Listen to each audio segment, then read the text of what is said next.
우리 다 같이 마태복음 11장 28절에서 30절 말씀을 봉독하시겠습니다. 수고하고 무거운 짐진 자들아 다 내게로 오라. 내가 너희를 쉬게 하리라. 나는 마음이 온유하고 겸손하니 나의 멍에를 메고 내게 배우라. 그리하면 너희 마음이 쉼을 얻으리니 이는 내 멍에는 쉽고 내 짐은 가벼움이라 하시니라. 아멘. 오늘 새벽에도 오신 여러분 한 분 한 분 예수님의 이름으로 환영하고 축복합니다. 우리 하나님께서 여러분을 향하여 예비한 귀한 축복을 넘치게 받으시고 누리시고 나누게 되시길 주님의 이름으로 축복합니다. 저는 여러분을 볼 때마다 새벽에 힘을 얻습니다. 여러분, 새벽나라의 축복이 정말 넘치게 임하게 되길 주님의 이름으로 축복합니다. 같이 한번 따라서 합니다. 기독교의 영성을 회복하자. 꼭 그렇게 되길 주님의 이름으로 축복합니다. 오늘 말씀의 제목은 안식입니다. 안식.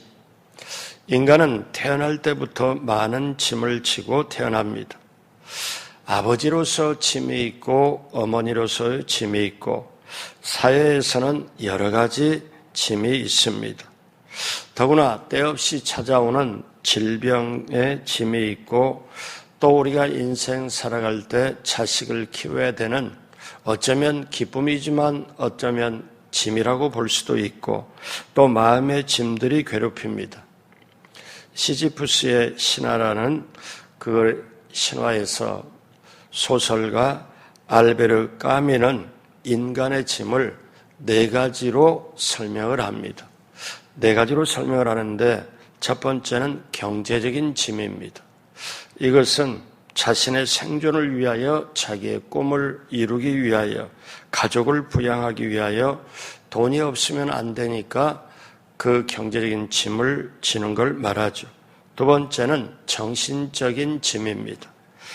자, 혼자 있으면 왠지 불안하고 초조하고 고독하고 어쩔 줄 몰라 하는 것, 스트레스를 받고 우울증에 시달리고 갈등과 범인 속에 고독함 속에 괴로워하는 것이 정신적인 짐이죠.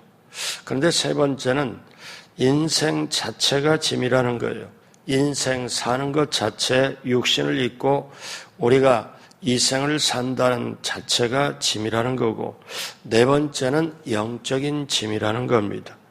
자, 영국의 선교사 오스왈드 챔버스라는 분, 참 신앙으로 유명한 분인데 이분도 인생의 짐을 세 가지로 말했습니다. 하나는 육신의 짐. 자, 의식주, 사업, 취업, 경제적인 문제, 건강 문제, 이것이 육신의 짐이라고 했고요.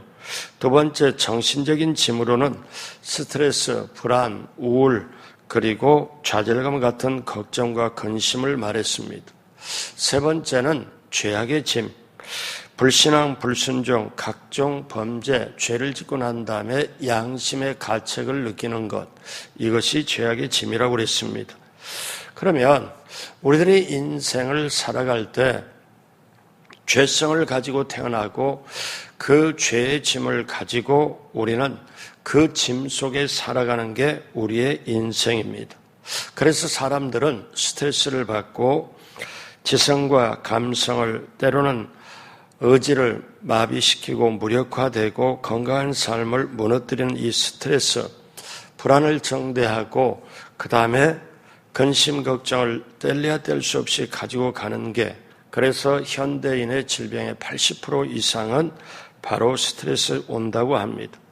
그래서 사람들이 이 스트레스를 짐을 벗어나기 위해서 때로는 취미생활도 하고 여행도 하고 운동도 하고 동호회도 만들어서 활동도 하지만은 그 스트레스와 짐들이 없어지질 않습니다. 그러면 세상에서 내 근본적인 짐을 맡아줄 곳이 없습니다. 어떻게 보면 세상에서 정말 쉴 만한 곳이 없지요. 그러면 우리는 어디에서 안식을 누립니까?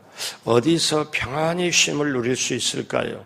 어디서 우리는 정말 안정되고 기쁨이 있고 다시 에너지를 충전받을 수 있는 것이 어디 있을까요? 오늘 예수님은 저와 여러분에게 말씀하십니다.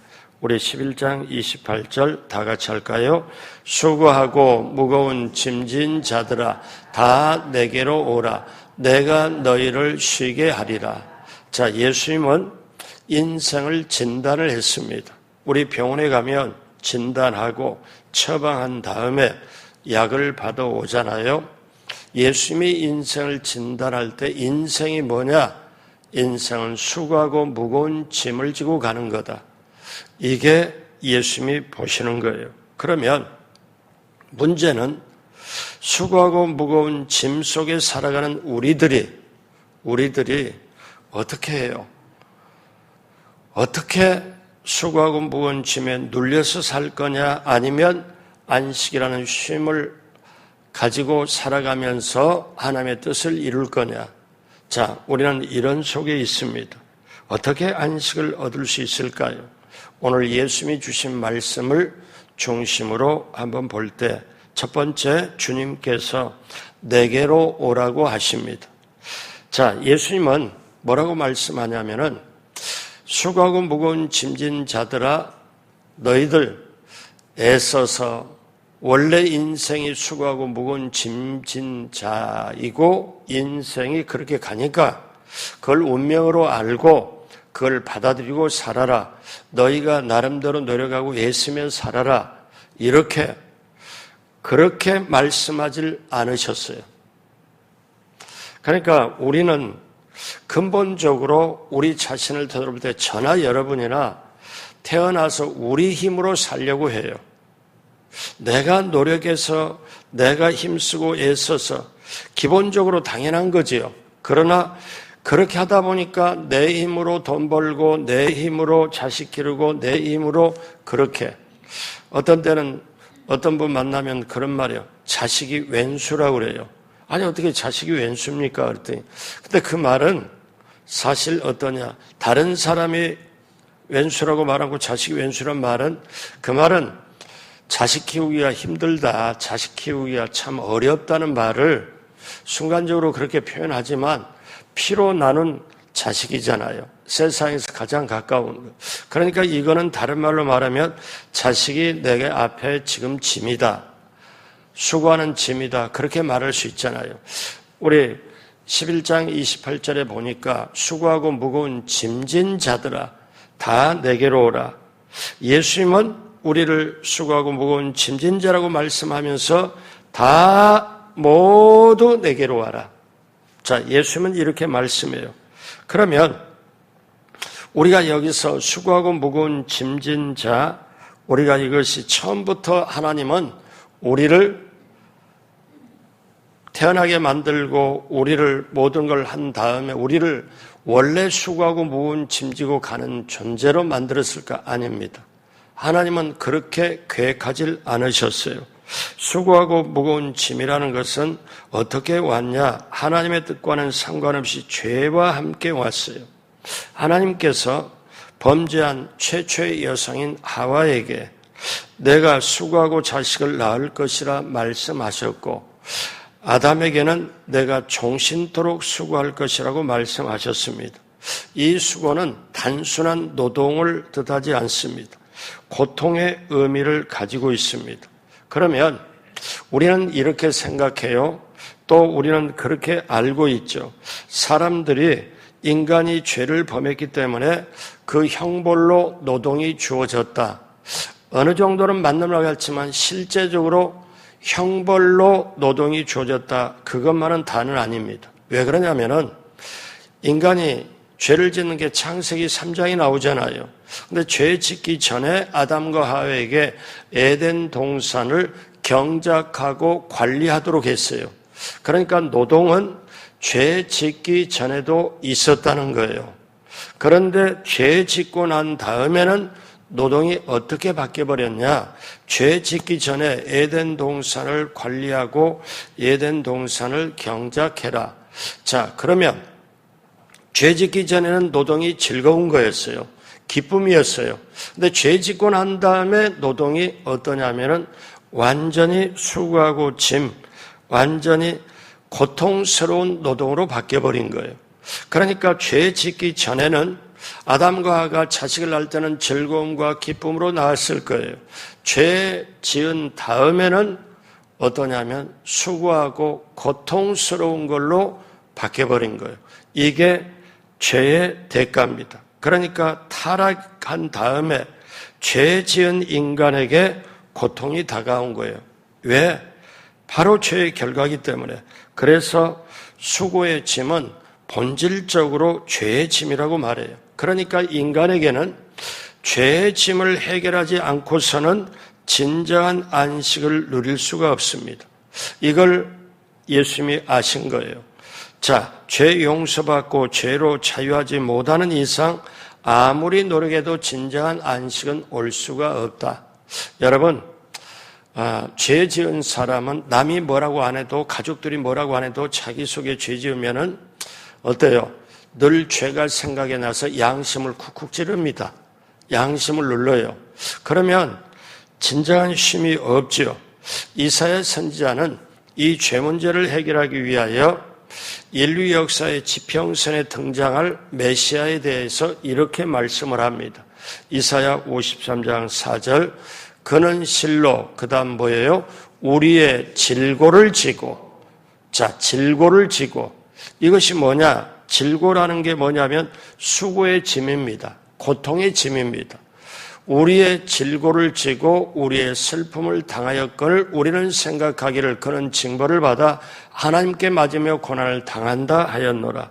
그러니까 예수님이 나중에 장차 태어나시는데, 예수님이 태어나시기 700년 전에 이사야 선지자가 말씀해요. 메시아가 오시는데 그분은 우리의 질고를 진다. 우리의 수고하고 고통스러운 짐을 진다. 즉 죄의 짐을 진다. 자, 그래서 마태복음에 뭐라고 나오는가 하면 육신의 아버지 요셉과 육신의 어머니 마리아에게 천사가 나타나서, 자, 너희에게 태어날 아이는 이렇게 예고를 합니다. 마태복음 1장 21절에 아들을 낳으리니 이름을 예수라 하라. 이는 그가 자기 백성을 그들의 죄에서 구원할 자이심이라 하니라. 예수님이 태어나기 700여 년 전에 어떠냐면 그가 와서 우리의 고통과 수고의 짐을 진다. 질고를 진다. 그런데 예수님이 태어나기 직전에 뭐라고 천사가 또 말씀하느냐. 이제 700년이 지났죠. 예수님이 태어나기 직전에 그가 이제 오시는데, 아들로 오는데 그 이름을 예수라 하라. 그 예수라는 뜻이 뭐냐? 그가 자기 백성을 그들의 죄에서 구원할 자이심이라. 죄에서 구원할 자이심이라. 이게 예수님이라는 이름의 뜻이죠. 그래서 예수님은 이 땅에 죄 문제를 해결하기 위해 오셨습니다. 우리의 허물과 죄를 홀로 담당하기 위하여 십자가에서 몸짓고 피를 흘리셨죠. 그래서 우리가 받아야 할 고통, 우리가 받아야 할 하나님께 진노와 저주를, 죄값을 예수님이 혼자 받아내신 거예요. 받아내신 이분이, 죄 문제를 해결하기 오신 이분이 저와 여러분에게 수고하고 무거운 짐진 자 다 내게로 오라. 이 말씀은요, 우리가 종교라고 하면은 공자, 석가, 마호멧 이렇게 세계 4대 종교라고 일명 상식적으로 말하잖아요. 어떤 사람도 이 말을 못해요. 두 가지를 못하는데, 하나는 뭐냐면 짐진 자들아, 죄 지은 자라 다 내게로 오라, 이 말을 못하고요. 또 하나는 절대로 못하는 말이 있어요. 나는 부활이요 생명이니 나를 믿는 자는 죽어도 살겠고 무릇 살아서 나를 믿는 자는 영원히 죽지 아니하리라. 이거는 사람으로 어떤 종교도 할 수 없는 말인데 예수님만이 할 수 있는 말이에요. 그건 왜냐? 전능하신 하나님이 우리 모든 걸 대가를 치르기 위하여 우리 인간의 몸으로 오신 분이 하나님만이 할 수 있는 말이에요. 여러분 이거를 알아야 돼요. 하나님만이 할 수 있는 말이기 때문에 죄의 짐을 짓는 자, 수고하고 무거운 짐을 짓는 자, 다 내게로 오라. 이 말씀, 나는 부활이요 생명, 이거는 하나님만이 할 수 있는 말인데 사람이 하나님이 눈에 안 보여요. 몰라요. 하나님을 알 수가 없어요. 그러니까 세상 사람들은 큰 산 앞에서, 큰 나무 앞에서, 큰 바위 앞에서 또 별을 보고 거기서 하나님인 양 하고 빌어요. 이거는 아니잖아요. 그런데 사람이 어떻게 해요? 하나님을 볼 수도 없고 만질 수도 없고 발견할 수도 없어요. 그런데 하나님은 하나님이 직접 내려가서 인간이 스스로 구원할 수 없기 때문에 무거운 짐을 해결할 수 없고 죄의 짐을 해결할 수 없기 때문에 하나님만이 오셔야 했어요. 그러면 인간이 생각하고 느끼고 하는 이 생각의 세계, 눈으로 보는 세계에서 하나님이 만져지고 하나님이 보여져야 되는데 큰 나무로 오신 게 아니고 큰 바다로 큰 산으로 오신 게 아니고 그러면 인간은 도저히 하나님을 몰라요. 그래서 하나님이 전능한 하나님이 사람의 모습을 입고 오신 분, 그 예수님이 저와 여러분의 모든 수고하고 무거운 짐진 자들이여 내게로 와라. 내게로 와라. 이거는 놀라운 하나님의 초청장입니다. 인간의 초청이 아니에요. 하나님의 초대예요. 여러분, 예수님 당시에 사람들에게 해방과 자유와 평안을 주여할 종교, 유대교가 있습니다. 근데 유대교를 보니까 어떠냐면 참 비극적인데 바리새인과 서기관과 사두개인들이 하나님을 잘 믿는다 하면서 종교적으로 죄를 정하고 종교적으로 율법을 딱 따른다고 하면서 오히려 이 종교가 사람들을 어때요?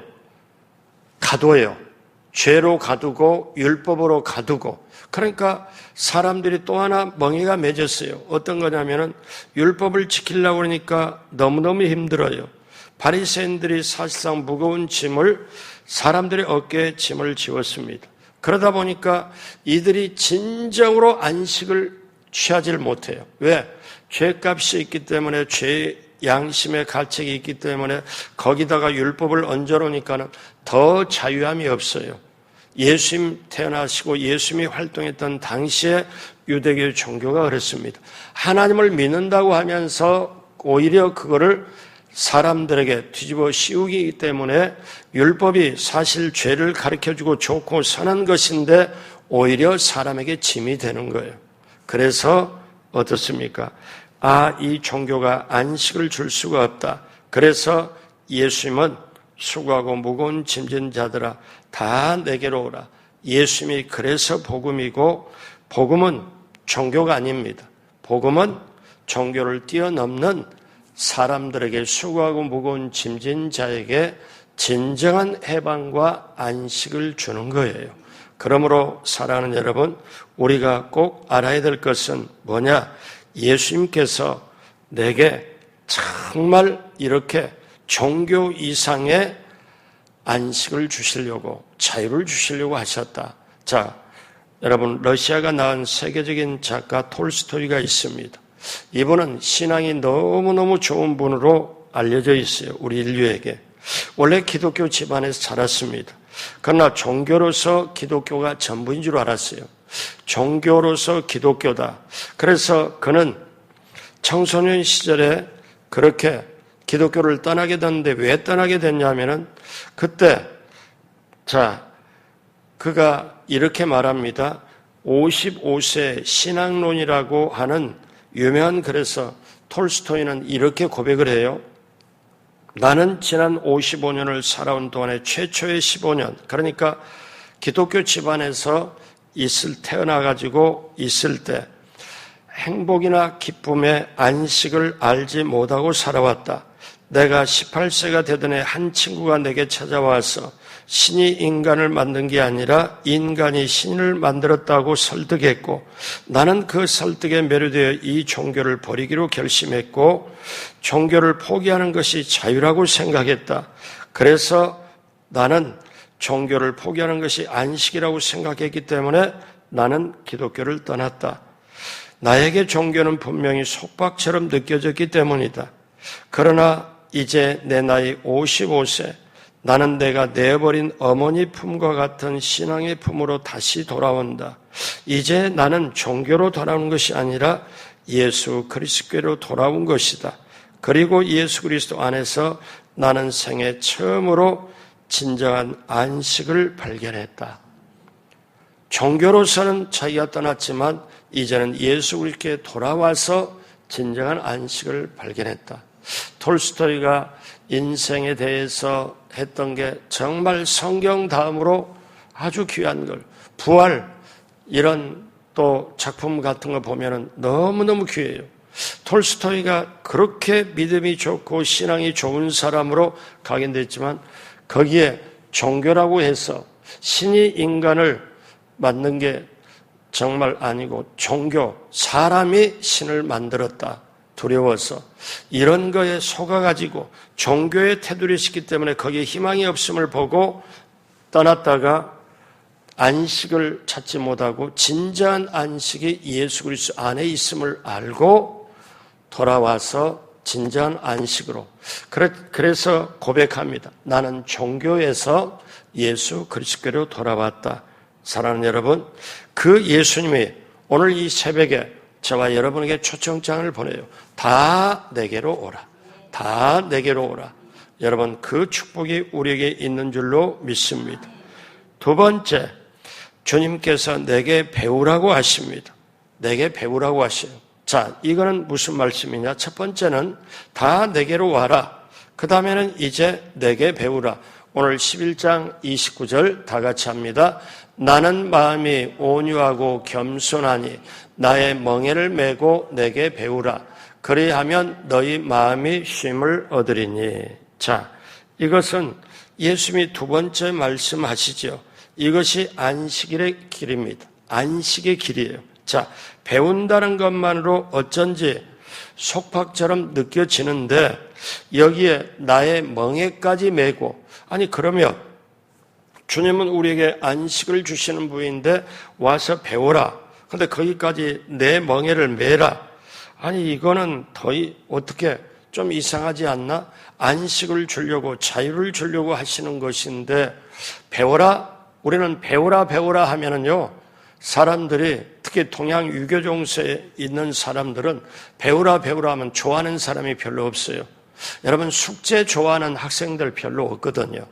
배우라 성도들에게 훈련한다, 양육한다, 뭐 한다 하면은 시키니까 하지. 목사님 저는요 일주일 동안에 아니면 지난 한 달 동안에 훈련받기 위해서 양육받기 위해서 미치게 저는 기다렸습니다. 아주 고대하고 기다렸습니다.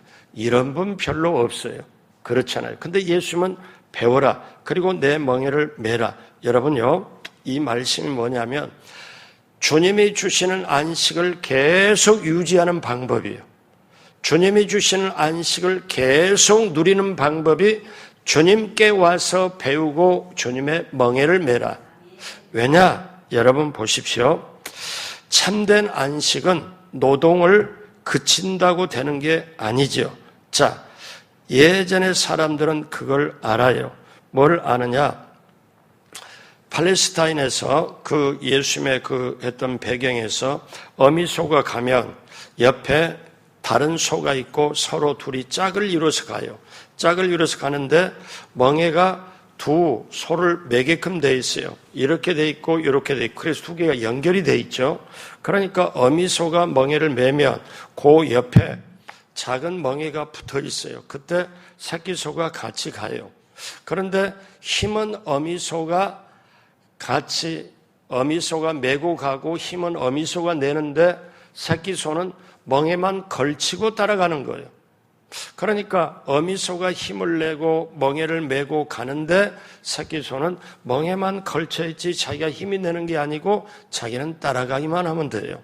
그러니까 어떠냐면 예수님께 와서 배우고 예수님의 멍에를 메고, 즉 그것은 뭐냐면 인생길을 살 때 수고하고 무거운 짐을 너 스스로 지고 헤치고 나가려면 지치고 넘어지고 쓰러지고 자빠진다. 그런데 내가 그 수고하고 무거운 짐을 멍에를 내가 메고 가면 너는 옆에서 멍에만 살짝이 얹어놓고 너는 나를 따라오면 된다. 내가 너의 짝이 되어줄게. 내가 너를 손잡고 같이 가줄게. 이것이 바로 어떠냐? 주님께 와서 배우고 멍에를 매는 거예요. 여러분, 그러니까 전능하신 주님이, 그 능력이 있은 주님이 우리의 멍에를 매주겠다는 거예요. 그리고 우리는 그 안에 들어와서 주님의 말씀을 배우고 주님과 함께 가면 주님이 수고하고 무거운 짐을 대신 짊어지고 내 손 잡고 가는 것, 이것이 바로 안식을 유지하는 방법이에요. 자, 다시 말씀드리면은 이 안식이 우리가 이렇게 알아요. 오늘날 사람들은 수고하고 쉬었으니까 정말 너무너무 일 많이 하고 쉬어야 되겠다. 너무너무 피곤하고 애쓰니까 우리는 정말 고통스럽고 힘들다. 일을 많이 했으니까 우리가 쉬자. 그래서 쉬는 개념으로 하잖아요. 그런데 성경은 그렇지 않아요. 어떠냐? 여러분, 하나님이 창조를 하실 때 첫째 날부터 창조를 하시고 마지막에 창조의 아주 클라이맥스, 창조의 가장 중요한 창조를 여섯째 날 마지막 날에 창조를 해요. 그게 바로 사람입니다. 앞에 전부 우주 만물을 창조해놓고 마지막에 주인공을 창조를 해요. 여섯째 날에. 그리고 사람들 보고 이 모든 것을 다 누리고 다스리고 정복하고 살아라. 주인공을 여섯째 날 창조 마지막 날에 해요. 그러니까 창조 마지막 날에 사람이 창조돼서 사람이 눈을 딱 뜨고 보니까 첫날이 뭐냐면 안식일이에요. 그러니까 사람은 쉬고 나서 에너지를 충전받고 쉬고 나서 일을 시작하는 거예요. 그래서 히브리 창조를 보면은 저녁이 되고 아침이 되니 그렇게 말을 해요. 쉬고 나서 안식일을, 사람이 창조되고 눈을 뜨고 보니까 안식일이거든. 그러니까 쉼을 얻고 에너지를 충전받고 그 다음에 일을 하는 거지요. 자, 이것이 창조에 주시는 하나님의 섭리요 안식입니다. 그러면 인간은 열심히 노력하고 애쓰고 하니까 그 다음에 쉬자, 이런 개념으로 인간이 하지만은 실제로는 안식이 먼저예요. 안식이 먼저예요. 그래서 주님께 나와서 배우고 주님의 멍에를 매는 것이 안식을 지키는 힘이고 안식을 유지하는 힘이다. 그러니까 예수님께서 뭐라고 그래요? 주님께 나와서 내게 배우라. 그러면 우리는 오늘 결론으로 가면서 뭐를 느끼느냐? 아, 안식이라는 게 아무것도 안 하고 그냥 가만히 몸이 쉬면 안식이다. 마음이 쉬면 안식이다. 그렇지만 창조적인 안식, 자, 도피적인 안식이 있고 창조적인 안식이 있습니다. 몸이 수고하고 애쓰니까 아유 다 내려놓고 그냥 산으로 바다로 아니면 여행으로 아니면 어디 조용하게, 그래서 사람들은 세상의 사람 요가라든지 뭐라든지 이렇게 해서 쉬려고 하지요. 그런데 그거는 어떻게 보면 일종의 도피적인 안식이고 그거는 잠시는 모르지만 그 다음에는 진정한 안식이 아니에요. 창조적인 안식은 어떠냐면 주님께 와서 주님 멍에를 메고 주님께 와서 제가 이렇습니다. 제가 수고하고 무거운 짐 주님 앞에 다 내려놓고 주님이 쉬게 함으로 주님이 안식을 주심으로 이거를 받아들이고 주님 멍에 아래서 쉼을 얻는 게, 이게 진정한 안식이에요. 안식을 받고 일하러 가는 거, 안식을 받고 그 다음에 우리가 삶을 살아가는 거. 그렇게 되면은 수고하고 무거운 짐은 주님이 맡아서 해주시고 그 주님 은혜로 주님의 사랑으로 주님의 자비와 주님의 긍휼로 살아가는 게 우리의 인생인 줄로 믿습니다. 이거를 우리가 알고 그러면 교회 나오는 게 즐겁고 주님 모시는 게 즐겁고 정말 이게 찬송을 부르는 게 좋고, 그래서 저와 여러분들은 주님의 사랑과 은혜, 주님의 자비와 긍휼로 살아가는 것이지 주님이 모든 걸 맡아주셔서 우리가 안식을 누리며 살아가는 거지, 내가 스스로 안식을 만들 수도 없고 취할 수도 없는데 스스로 그렇게 되면 결국은 인생 후반에 인생이 허하고 인생이 공허하고 내가 이렇게 해서 후회가 막급한 인생, 이거는 어떻습니까? 안식이 없는 인생을 살아가요. 결론적으로 말씀을 드려요. 주님은 말씀합니다. 수고하고 무거운 짐진 자여, 수고하고 무거운 짐, 너희가 스스로 지고 가면, 죄의 짐부터 시작해서 그걸 지고 가면 넘어지고 자빠지고 쓰러지고 주저앉는다. 그런데 그 죄의 짐부터 시작해 너희가 질 수가 없으니 그 짐 내게로 와라. 그 짐진 자여 내게로 와라. 너희가, 그러니까 여러분 보세요. 말씀이 기가 막혀요. 수고하고 무거운 짐을 지금 걸머지니까 헐떡헐떡하는 그게 우리 인생인데, 수고하고 무거운 짐진 자여 내게로 와라. 그 짐 내게로 맡겨라. 내게로 맡기고 내 안에 와서 내게 배워라. 그리고 내 멍에를 메라. 내 멍에는 쉽고 가벼우니 너희가 내게 와서 배워라. 그리하면 너희가 쉼을 얻으리니. 이것이 바로 주님이 주시는 안식인 줄로 믿습니다. 이거를 알면, 이거를 알고 기쁨과 평안과 감사를 누리면 어떻게 해요? 스트레스가 쌓이질 않고 암도 오질 않고 아프지도 좀 덜 아프고 아프지도 않고, 여러분 그렇게 돼요.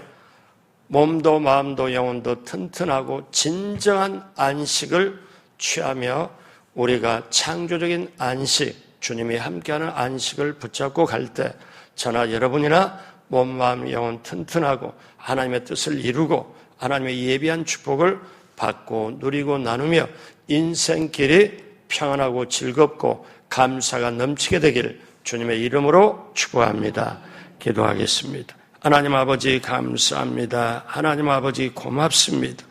진정한 안식, 주님께 나와서 짐을 내려놓고 주님께 배우며 주님의 멍에를 매는 것, 그리고 안식으로부터 시작하고 안식으로 인하여 더 힘을 얻고 세상에 승리할 수 있도록 하신 우리 주님, 세상 끝날까지 함께 하시겠다는 그 주님의 약속이 오늘 새벽에 오신 한 분 한 분 모두에게 이 세상 살 동안에 넘치게 임하게 될 줄로 믿습니다. 진정한 안식과 더불어 승리하는 한 분 한 분 모두가 되게 하여 주옵소서. 감사하며 예수님의 이름으로 축복하고 기도드립니다. 아멘.